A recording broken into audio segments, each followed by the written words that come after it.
கிருஷ்ணகிரி மாவட்டத்தில் இரவு பெய்த கனமழையால் கேஆர்பி அணைக்கு நீர்வரத்து ஒரே இரவில் 2 மடங்காக அதிகரித்துள்ளது. இதுகுறித்த விவரங்களை தருவதற்காக இணைகிறார் எமது செய்தியாளர் பிரதீப் விவரங்களை வழங்கலாம். வணக்கம். கிருஷ்ணகிரி மாவட்டத்தில் தொடர்ந்து 3 நாட்களுக்கு மேலாக கனமழை இருப்பதாக சென்னை வானிலை ஆய்வு மையம் அறிவித்திருந்தது. இந்த நிலையில் கடந்த 3 நாட்களாகவே கிருஷ்ணகிரி மாவட்டத்தில் பல்வேறு இடங்களில் இரவு நேரங்களில் தொடர்ந்து கனமழை பெய்து வருகிறது. இதனால் தென்பெண்ணை நீர்பிடிப்பு பகுதிகளிலும் காவேரி கர்நாடக மாநில நீர்பிடிப்பு பகுதிகளும் தொடர்ந்து நீர்வரத்து அதிகரித்து வந்த நிலையில் கிருஷ்ணகிரி மாவட்டம் கேஆர்பி அணைக்கு தென்பெண்ணை நீர்வரத்து தொடர்ந்து அதிகரித்தது.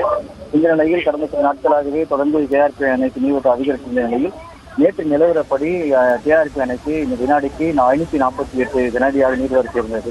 இந்த நிலையில் நேற்று கிருஷ்ணகிரி மாவட்டத்தில் ஒரே இரவில் 5 சென்டிமீட்டர் மழை பொழிவாயின் நிலையில் தென்பெண்ணை நீர்வரத்து 2 மடங்காக உயர்ந்து தற்போது இன்று நிலவரப்படி கேஆர்பி அணைக்கு வினாடிக்கு 1152 வினாடியாக அதிகரித்துள்ளது. இதனால் அணையின் மொத்த கொள்ளளவில் 52 அடிக்கு 50.25 அடியாக நீர் இருப்பு உள்ளது. இதனால் அணையின் பாதுகாப்பு கருதி அணையிலிருந்து வினாடிக்கு 664 அடி தண்ணீர் வெளியேற்றப்பட்டு வருகிறது. ஒரே இரவில் திடீரென தென்பெண்ணை ஆற்றில் நீர்வரத்து அதிகரித்துள்ளதால் உபரி நீரானது அதிக அளவில் வெளியேற்றப்பட்டு வருகிறது. மேலும் மாவட்டத்தில் மழைக்கு அதிகமாக வாய்ப்பு இருப்பதால் மேலும் அணைக்கு நீர்வரத்து அதிகம் என்பதால் உபரி நீர் வெளியேற்றப்படும் என எதிர்பார்க்கப்படுகிறது.